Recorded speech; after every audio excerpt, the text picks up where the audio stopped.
Pendant le séisme Haïti, nous étions en fait leaders lorsqu'un internaute tapait séisme Haïti ou urgence Haïti. Naturellement, les internautes sont arrivés en masse sur notre site.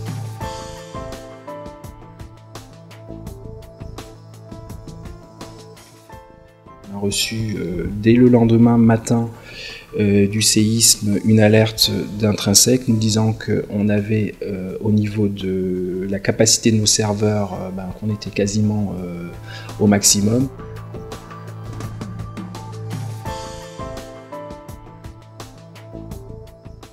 Cette supervision nous remonte en fin de compte la consommation instantanée des différentes ressources. Aujourd'hui, les ressources les plus courantes sur les serveurs, c'est à la fois la CPU, la RAM, la capacité disque.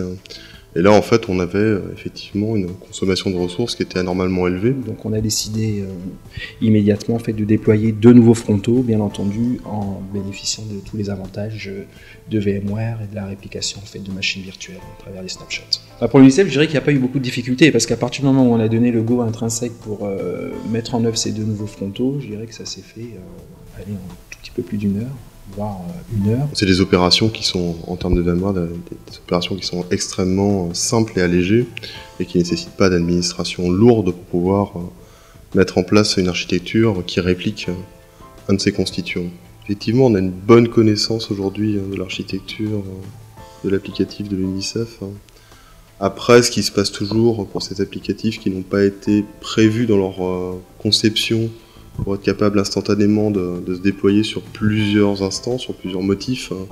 Il y a tout le travail de paramétrage qui va être nécessaire pour expliciter comment chacune des instances ne rentre pas en concurrence sur son jeu de paramètres avec l'instance concurrente, avec les autres. Donc là, c'est un travail, je dirais, un petit peu de connaissance de l'application et d'administration de cette application. Alors il y a un élément important, c'est qu'en termes de budget, en tant qu'association, on n'a pas de budget très important et qu'Intrinsèque réagit en demande, c'est-à-dire qu'on peut très bien mettre 2 nouveaux frontons pour 2 mois, c'est-à-dire pour réagir à une période de forte activité, et en fait les arrêter au bout de 2 mois, et c'est ce qui s'est passé, puisque là ils ont été arrêtés fin février. Une bonne opération, notamment sur une plateforme qui était nouvelle, donc vis-à-vis de laquelle on n'avait pas encore suffisamment de retour d'expérience, et surtout une très bonne collaboration en fait, entre les équipes informatiques d'UNICEF et les équipes d'Intrinsèque pour avoir bien entendu une réactivité permanente pour pallier à tout éventuel dysfonctionnement. Et on sait très bien.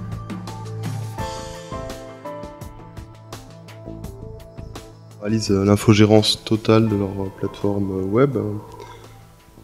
C'est-à-dire qu'au-dessus en fait, des fonctionnalités de plateforme as a service où on a la variabilité des images telles qu'on l'a vu tout à l'heure, des frontaux, du disque, on va réaliser les tâches d'administration et d'exploitation en accompagnant l'UNICEF à la fois dans les opérations de production quotidienne. On vérifie en permanence que la plateforme est disponible, on crée et on répond aux demandes de l'UNICEF d'évolution de cette plateforme. On a réfléchi avec notre partenaire Intrinsèque à une refonte globale de l'infrastructure. On a fait le choix en fait sur la partie base de données d'avoir 2 machines physiques en cluster et le choix en fait de 2 frontaux pour recevoir toutes les connexions d'internautes répartis en fait sur un boîtier Big IP F5. Sur 2010, en fait, nos efforts vont porter sur tout ce qui va être sécurisation. En fait, c'est le cœur de métier historique d'Intrinsèque et on accompagne l'UNICEF notamment à travers des biais d'audit externes qu'on réalise pour savoir quelles sont les possibilités d'attaque ou de mise en défaut de la sécurité en place.